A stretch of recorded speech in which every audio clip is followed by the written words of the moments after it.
Traditional Saurashtra kitchen வழங்கும் பார்வையாளர்களின் கனிவான கவனத்திற்கு ரெசிபி எண் 98 அரிசி வடகம் என்ற பாதுடி எப்படி செய்கிறதுன்னு பார்த்துலாம் வாங்க.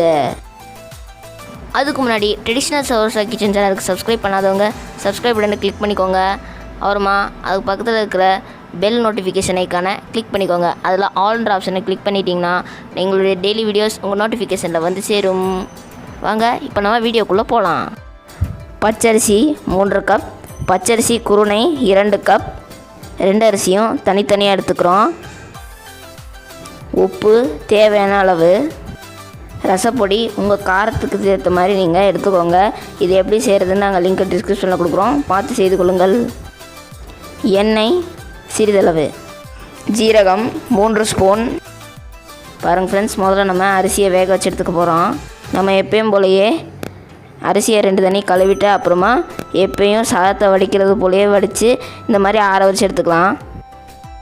இப்போ நம்ம பச்சரிசியில் சாதத்தை வடித்து அடிச்சாச்சு. இப்போ நம்ம இதோட தேவையான அளவு ரசப்பொடி சேர்த்துக்கலாம். இது எப்படி செய்யறதுன்னு நாங்கள் லிங்க் டிஸ்கிரிப்ஷனில் கொடுக்குறோம், பார்த்து செஞ்சுக்கோங்க. அப்புறமா இதோட தேவையான அளவு உப்பு சேர்த்துக்க போகிறோம். இப்போ நம்ம கையிலையே அந்த ரசப்பொடியும் உப்பும் எல்லா பக்கமும் நல்லா மிக்ஸ் ஆகிற மாதிரியே பிசைஞ்சு விட்டுக்கலாம். பாருங்கள் ஃப்ரெண்ட்ஸ், ரசப்பொடியும் உப்பும் சாதத்தில் எல்லா பக்கமும் மிக்ஸ் ஆகிடுச்சு, சூப்பராக இருக்குது. இப்போ நம்ம முதல்ல வடகத்தை செய்கிறதுக்காக ஒரு பெரிய தட்டில் 1 ஸ்பூன் அளவுக்கு நல்லெண்ணெய் விட்டு அது எல்லா பக்கமும் ஸ்ப்ரெட் ஆகிற மாதிரி நல்லா தடவி விட்டுக்கோங்க.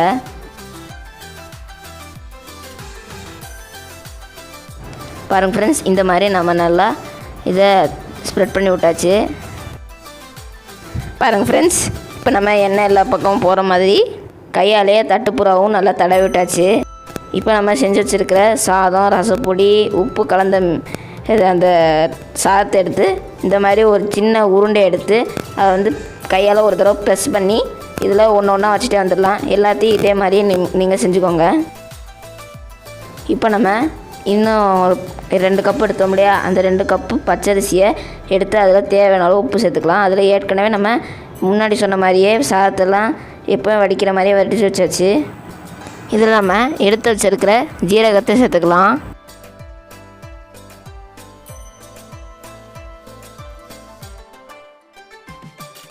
இதை நம்ம முன்னாடியே அந்த சாதத்தை பிசைஞ்ச மாதிரியே இந்த சாதத்தையும் நம்ம நல்லா பிசைஞ்சு விட்டுக்கலாம். கையாலேயே எல்லாம் அந்த ஜீரகம் உப்பெல்லாம் எல்லா சைடும் ஸ்ப்ரெட் ஆகிற மாதிரி நல்லா பிசைஞ்சு விட்டுக்கலாம். பாருங்கள் ஃப்ரெண்ட்ஸ், இந்த ஜீரகமும் உப்பும் எல்லா பக்கமும் நல்லா ஸ்ப்ரெட் ஆகிடுச்சு. இப்போ நம்ம அந்த வடகத்தை வச்ச மாதிரியே இந்த வடகத்துலேயும் ஒரு உருண்டை எடுத்து எல்லா இடத்துலையும் ப்ரெஸ் பண்ணி வச்சுக்கலாம். அதுக்கு முன்னாடி அதில் வைக்க போகிற தட்டில் ஒரு ஸ்பூன் நல்லெண்ணெய் விட்டு இந்த மாதிரி எல்லா பக்கமும் கையிலே ஸ்ப்ரெட் பண்ணி விட்டுக்கலாம். அப்புறமா ஒரு உருண்டை எடுத்து அதை கையாலே ப்ரெஸ் பண்ணிவிட்டு ஒன்று ஒன்றா வச்சுட்டு வந்துடலாம். இதே மாதிரியே எல்லாத்தையும் நம்ம வந்து ப்ரெஸ் பண்ணி வச்சிடலாம்.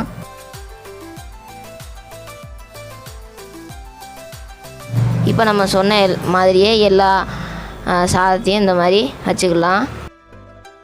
இது செய்யும்போது கையில் வந்து ஓட்டுற மாதிரி இருந்துச்சுன்னா கையில் வந்து லேசாக தண்ணி தடவிக்கோங்க, இல்லைன்னா சிறிதளவு எண்ணெயை தடவிட்டு நீங்கள் வந்து வச்சுட்டே வந்துடுங்க. பாருங்கள் ஃப்ரெண்ட்ஸ், அதே மாதிரியே நம்ம இந்த 2த்தையும் நல்லா வந்து ப்ரெஸ் பண்ணி வச்சாச்சு. இதை நம்ம வந்து நல்லா வெயில் அடிக்கிற போது ஒரு 3 to 4 நாள் வச்சோம்னா நல்லா காஞ்சிடும். பாருங்கள், ரொம்ப செமையாக வெயில் அடிக்குது. இப்போ பார்த்திங்கன்னா நம்ம இந்த மாதிரி காய வச்சுக்க போகிறோம். பாருங்கள், ஏற்கனவே கொஞ்சம் காஞ்சிடுச்சு. ஃபஸ்ட்டு டே நம்ம வச்சுட்டோம், இப்போ வந்து செகண்ட் டே. பாருங்கள், இந்த மாதிரி நம்ம வந்து ஒரு துப்பட்டா வச்சிட்டோன்னா அங்கே காற்றுல வர தூசியெல்லாம் வந்து இந்த வடகத்து மேலே படாது. இப்போ நம்ம உங்களுக்கு இன்னொரு டைப் வடகத்தையும் இப்போ நம்ம காமிக்க போகிறோம்.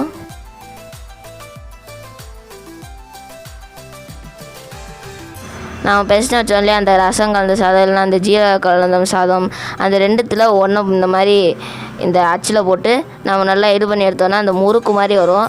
அப்போ வந்து அதை காய வச்சு அதே ப்ரொசீஜரில் காய வச்சு நம்ம எண்ணெயில் பொரித்து சாப்பிட்டோன்னா ரொம்பவும் சுவையாக இருக்கும். குழந்தைங்க ரொம்ப விரும்பி கேட்டு சாப்பிடுவாங்க.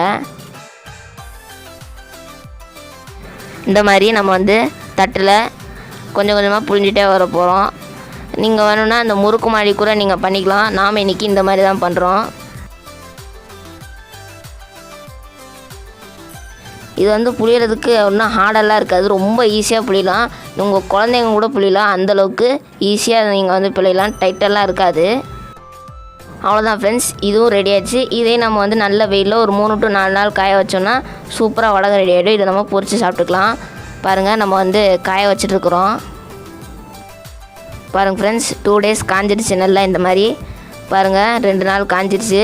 இப்போ வந்து ஒரு 2-3 நாள் காய வச்சோன்னா நல்லா காஞ்சிடும். நம்ம வந்து ஒரு 2 நாள் காய வச்சோடனே இந்த மாதிரி திருப்பி வச்சுக்கலாம். அப்போ தான் 2 பக்கமும் நல்லா காஞ்சிடும். பாருங்கள் ஃப்ரெண்ட்ஸ், 3வது நாள் இப்போ நம்ம எல்லாத்தையும் திருப்பி வச்சாச்சு. அங்கே வெள்ளையாக இருக்கிறது வந்து நம்ம ஜீரகம் போட்டு பண்ணது, அந்த ப்ரௌன் கலரில் இருக்கிறது வந்து நம்ம ரசப்பொடி போட்டு பண்ணது, அப்புறமா அந்த முறுக்கு பண்ணது எல்லாத்தையும் நம்ம காய வச்சிட்ருக்குறோம். அதே மாதிரியே உங்கள்கிட்ட இந்த மாதிரி ஒரு துப்பட்டா இருந்தால் நீங்கள் வந்து இதை இப்போ மூடி டஸ்டெல்லாம் அவங்க வடகத்தில் வராத மாதிரி செஞ்சு நீங்கள் வந்து ஹெல்த்தியான வடகத்தை சாப்பிட்லாம். ஹைஜீனிக்காக காய வச்சுக்கலாம். நம்ம வந்து துப்பட்டா போட்டு அந்த தட்டில் அப்படியே ஒரு கிளிப்பு போட்டோன்னா அந்த துப்பட்டா பறக்காமல் இருக்கும்.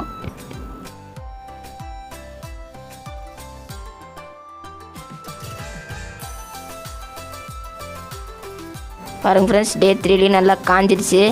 இப்போ எல்லாமே பாருங்கள், திருப்பி போட்டது கூட நல்லா காஞ்சிடுச்சு. இப்போ நம்ம இன்னும் ஒரே ஒரு நாள் இல்லைன்னா இன்னும் ஒரு 2 நாள் காய வச்சோம்னா நல்லா காஞ்சிடும். பாருங்கள் ஃப்ரெண்ட்ஸ், எல்லாமே நல்லா காஞ்சிடுச்சு. நம்ம வைக்கும்போது ஒரு 4 தட்டு வச்சோம், ஆனால் எல்லாமே சுருங்கி இந்த மாதிரி ஒரே ஒரு தட்டுக்கு எல்லாமே வந்துச்சு. பாருங்கள், இப்போ நம்ம இந்த மாதிரி ஒரு ஏர்டைட் கண்டெய்னரில் இதை ஸ்டோர் பண்ணி வச்சுக்கலாம். எப்போ வேணுமோ நீங்கள் வந்து எண்ணெயில் பொரித்து சாப்பிட்லாம். 1 வருஷம் ஆனாலும் வண்டே வராமல் கெடாமல் சூப்பராக இருக்கும். நீங்கள் எப்போ வேணால் பொரித்து சாப்பிட்டுக்கலாம். இந்த வடகம் வந்து சௌராஷ்டிரா மக்கள் வீட்டில் வந்து 100% இருக்கும். அந்தளவுக்கு ஸ்பெஷல் சௌராஷ்டிரியன் ரெசிபி, அந்தளவுக்கு டேஸ்ட்டாக இருக்கும். நீங்களும் மறக்காமல் ட்ரை பண்ணி பாருங்கள். பாருங்கள் ஃப்ரெண்ட்ஸ், எண்ணெய்லாம் சூப்பராக காஞ்சிச்சு. இப்போ நம்ம செஞ்சு வச்ச வடகத்தை இப்போ பொரித்து காட்ட போகிறோம் உங்களுக்கு.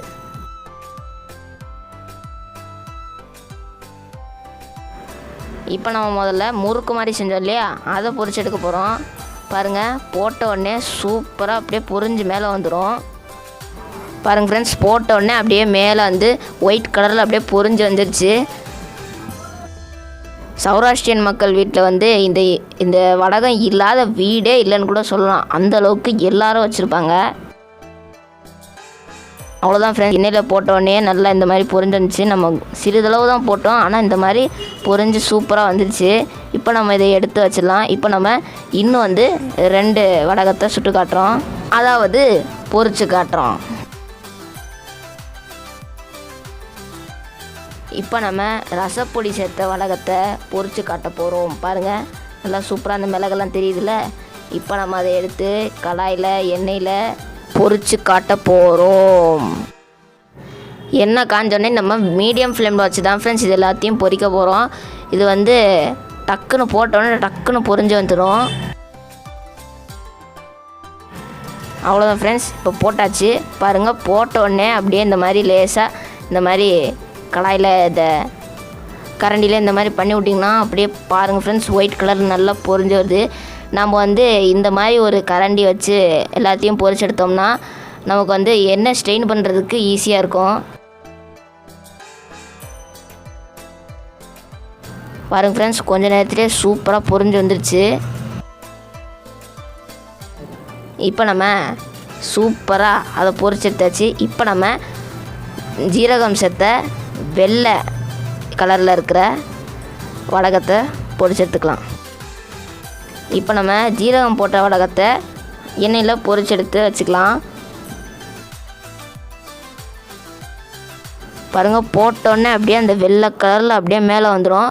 நீங்கள் அது போட்டோடனே அப்படியே கீழே போயிடுற மாதிரி இருக்கும், ஆனால் டக்குன்னு மேலே வந்துடும். இது ரொம்ப ஃபாஸ்ட்டாக பொரிஞ்சிடும்.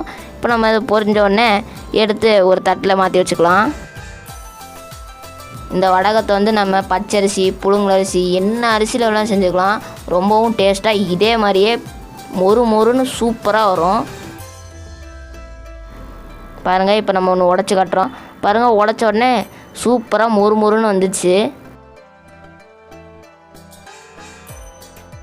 3 வடகத்தையும் சூப்பராக உடையுது பாருங்க. மொறு மொறுன்னு சூப்பராக இருக்குது. நீங்களும் மறக்காமல் இந்த ரெசிபியை ட்ரை பண்ணி பாருங்கள். பாருங்கள் ஃப்ரெண்ட்ஸ், உள்ளே கூட நல்லா வந்து பொரிஞ்சிருக்குது.